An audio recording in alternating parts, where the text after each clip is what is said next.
नमः शिवाय। हर हर महादेव शंभो। या देवी सर्वभूतेषु बुद्धिरूपेण संस्थिता। नमस्तस्यै नमस्तस्यै नमस्तस्यै नमो नमः। हर हर महादेव। भगवान शिव की और माँ जगदम्बा की कृपा हुई और एक दिव्य प्रश्न जो कई बार बहुत सारे लोगों के साथ ये सिचुएशन घटित होती है, आज उसके बारे में चर्चा करने की कोशिश करेंगे कि क्या मुख्यतः कारण है। कारण बहुत सारे हो सकते हैं, हरि अनंत हरि कथा अनंता, लेकिन अपनी तरफ से जो कुछ प्रमुख कारण है उनको जो है आज मैं मेंशन करने की कोशिश करूंगा। कि लोग कहते हैं कि जब हम पूजा करने बैठते हैं हमारे मन में गंदे विचार क्यों आना शुरू हो जाते हैं। हम तो भगवान की आराधना कर रहे हैं और एकदम से जो है, अब गंदे विचारों की कोई सीमा नहीं है, कुछ भी हो सकता है भैया। कई लोगों को तो इतना जो है वो ग्लानि से भर जाते हैं कि ये इतना गंदा विचार मेरे मन में क्यों आया। देखिए, ये पहली बात तो इसमें ग्लानि करने वाली बात नहीं, कुछ ऐसे जो आपके साथ घटित हो रहा है उसका कुछ कारण है जो आज मैं डिस्कस करूंगा। उसको ध्यान करके सुनिए, वीडियो को पूरा अंत तक देखिएगा, हो सकता है आपकी समस्या से आपको निजात मिल जाए। और वो जो मानसिक पीड़ा जब होती है ना कि ये गंदा विचार मेरे मन में क्यों है, हो सकता है उस मानसिक पीड़ा से भी आपको छुटकारा मिल जाए। तो शिव शक्तोम चैनल पे आप लोग का हार्दिक स्वागत है। और जो नित्य प्रति हमारी कोशिश है वो अभी भी जारी, कि कोई ना कोई रहस्यपूर्ण चर्चा या कोई प्रश्न जो है वो चैनल पे आता है, उसका जब हम आधार खोज लेते हैं, रिसर्च शुरू हो जाती है, फिर जब लगता है कि हाँ भैया कुछ फैक्टफुल बात है, कुछ आधारपूर्ण बात है, अंधेरे में तीर नहीं है, तब फिर आपके साथ वो जानकारी हम लोग शेयर करने की कोशिश करते हैं। हो सकता है किसी वीडियो के द्वारा आपकी किसी मुश्किल का हल हो जाए। तभी तो मैं कहता हूँ कि चैनल को सब्सक्राइब रखिए और बने रहिए। और जब लाइकिंग शेयरिंग के रूप में आपका प्रेम मिलता है, फिर मैं भैया क्या बताएं, फिर तो ना चाहते हुए भी वो ऊर्जा आ जाती है कि भैया भी और मेहनत करनी है। तो आते हैं अपने उस प्रश्न के ऊपर कि पूजा करते समय गंदे विचार क्यों आते हैं। इसका मैं मुख्यतः 2-3 जगह जो है अलग अलग रूप से उत्तर दूंगा। ज्योतिषीय कारण का भी उत्तर दूंगा, कुछ हमारी दिनचर्या है उसके हिसाब से भी उत्तर दूंगा। तभी मैंने कहा कि वीडियो को अंत तक देखिएगा। सबसे पहले वो बच्चे जो यंगस्टर हैं और जो कहते हैं कि हम पूजा पाठ करने जाते हैं या हम जब स्टडी करने जाते हैं तो एकदम से जो है गंदे विचार आना शुरू हो जाते हैं, यानी कि जिसको बोलते हैं लूसिड थॉट, जो कई बार आती है और एकदम से डिस्ट्रैक्शन हो जाता है कि हम पढ़ाई छोड़ दें या पूजा में बैठे हैं तो मन में ग्लानि आ जाती है कि ये मेरे मन में क्या आ रहा है, या कोई ऐसा आपका परिचित हो उसको लेकर के आपके मन में गलत विचार आ रहे हैं। देखिए, सिचुएशन है, सबसे पहले ग्लानि करने की ज़रूरत नहीं, इसीलिए मैंने वीडियो बनाया कि ज़्यादातर यंगस्टर्स क्या करते हैं कि पहले उनको नहीं पता होता तो वो कुछ गलत चलचित्रों को देखना शुरू कर देते हैं। कई बार जैसे नई नए यंग एज में आए हैं तो ये गलियों से ज़्यादातर जो है मैक्सिमम लोग गुजरते हैं, तो कई बार चाहे छुप छुपा करके गलत साहित्य पढ़ना, गलत वेबसाइट्स पे जाना, कुछ गलत चाल चरित्र देखना, और उससे जब वो डिस्ट्रैक्ट होकर, अब वो चीज़ दूसरी है, उससे जब आप सोचेंगे नहीं भाई पढ़ाई तो करनी है, मैंने पास करनी है क्लासेस, या मैं थोड़ी पूजा कर लेता हूँ मुझे थोड़ी पॉजिटिविटी मिलेगी, और जैसे ही आप ध्यान लगाने लगते हैं अच्छे विचारों की तरफ तो एकदम से नेगेटिव विचारों का पॉपअप आता है। गलत जो आपने बहुत पहले चल चरित्र देखे थे, ये दिनचर्या वाला कारण है। अब वो क्या होता है कि वो भोग विलासिता के जो विचार हैं वो नहीं चाहते कि आप तपस्या करो या आप साधना करो या आप पढ़ाई करो, वो चाहते हैं कि भैया भोग विलास में रहो। उसका फिर एक लिंक जो है वो फिर मिलता है ज्योतिषीय।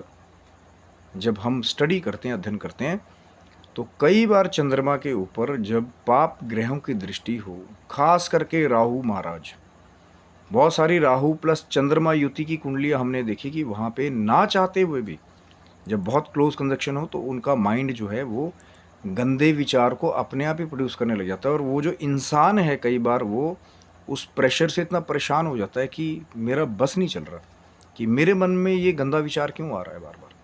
और कई बार तो इतने ज़्यादा निम्न कोटि के गंदे विचार होते हैं कि आदमी बिल्कुल ही ग्लानि से भर जाता है। तो उसके लिए फिर जो है सबसे पहले वो यंगस्टर्स जो गलत चीज़ें सोचते हैं कि जी हम थोड़ा रिलैक्स कर लें, टाइम पास कर लें, तो वो गलत चलचित्र देखना बंद कर दें, क्योंकि सोर्स ही नहीं रहेगा तो आपके अंदर वासना को ट्रिगर नहीं मिलेगा। और जब इमेजेस आपने नहीं डालेंगे, जैसे एआई करता है ना कि आपकी इन्फॉर्मेशन को लेकर के सेव कर लेता है, हमारा सबकॉन्शियस या कॉन्शियस ब्रेन भी वही काम करता है। तो जब आप कोई इमेज ऐसी फिगर डालेंगे नहीं या देखेंगे नहीं, तो फिर वो कैसे उसको प्रोड्यूस करेगा? ये भी एक बहुत बड़ा एक रीज़न है, कई लोगों को स्वप्न दोष की प्रॉब्लम होती है इसी वजह से, कि अपने आप ही जब बॉडी गर्म हुई और आपने उसको रिलैक्स करने की आदत डाल दी, दूसरी कुछ समझ जाओ भैया, जितने भी यंगस्टर मेरे भाई बहन देख रहे हैं, तो वही आदत जो है जब आपकी बॉडी आपका जो तत्व है ऊर्जा का उसको बनाती है, और आपने बॉडी को पहले ही रिलैक्स करने की आदत दे दी, कमज़ोर कर दिया, तो उसको नहीं होल्ड कर पाती, तो कुछ लोगों को इसीलिए रात में फिर सपन दोष की प्रॉब्लम होती है।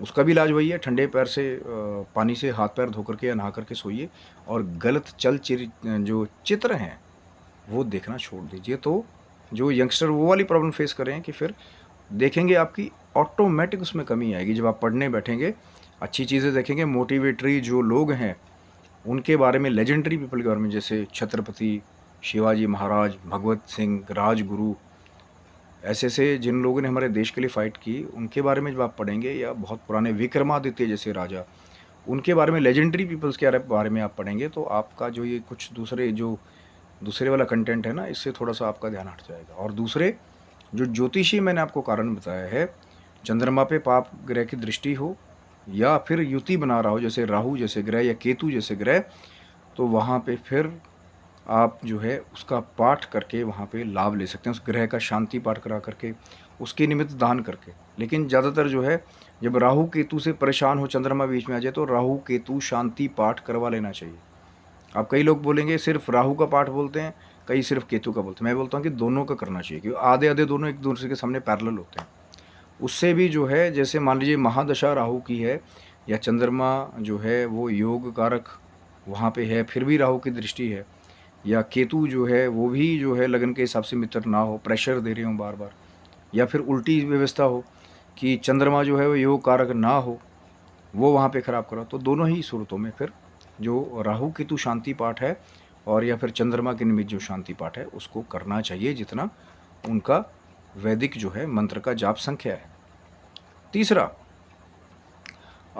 तीसरा कारण उनके लिए है कि जिनकी महादशाएं एक बार चेंज होती हैं। कई बार ऐसे भी प्रश्न आते हैं कि बहुत ओल्ड एज कोई फीमेल्स हैं, जैसे हमारी माताएं हैं, कई बार, या एकदम से उन्हें लगेगा कि यार अब तो हम 50-55 में आ गए, अब क्यों डिस्ट्रैक्शन हो रहा है। तो कई बार जब हमारी महादशाएं चेंज होती हैं ग्रहों की, कोई अच्छा ग्रह जो है वो गया, कोई दूसरा ग्रह आ गया जो विपरीत है हमारे लगन के, तो वो भी चाहे अब 50 एज हो, चाहे 60 हो, 70 हो, तो वो भी कई बार एकदम से ही जो है माइंड की जो आभा है उसको हिट करने का काम करता है कई बार। तो वो भी जो है वो ज्योतिषीय उपाय कर सकते हैं।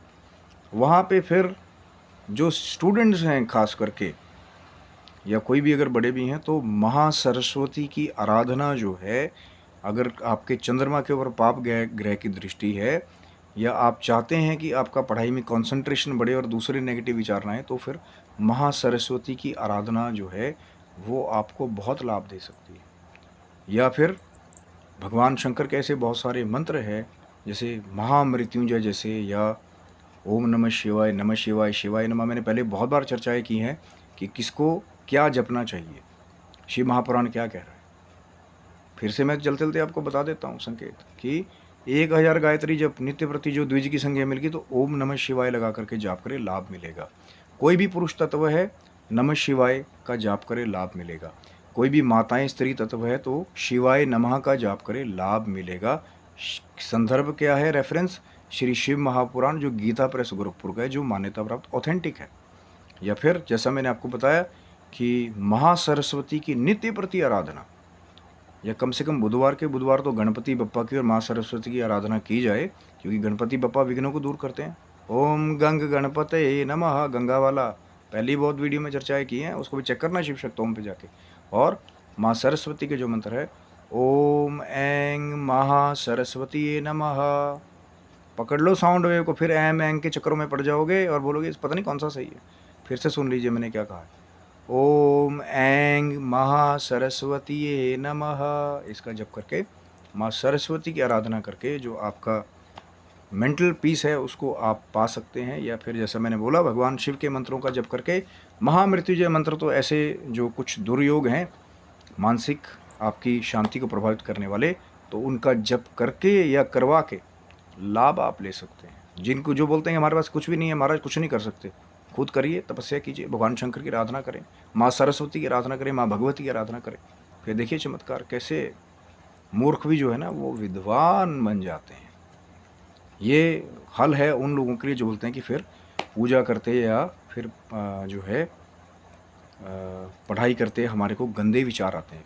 बट भैया एक जगह गलत चीज़ें देखना छोड़ दो, दूसरी जगह अपना ज्योतिषीय उपाय करो, और तीसरी जगह जब आपकी महादशाएं चेंज हुई तो उसको भी बार बार चेक करवा लेना चाहिए। उसके हिसाब से आप फिर पाठ जो है वो करवाना चाहिए। आशा करता हूँ वीडियो आपको अच्छा लगा होगा, और भी बहुत सारे पॉइंट्स हो सकते हैं, तो बने रहिए। सिर्फ शिव शक्ति ओम चैनल पे सब्सक्राइब रखिए। तब तक के लिए हर हर महादेव शंभु, जय माता दी।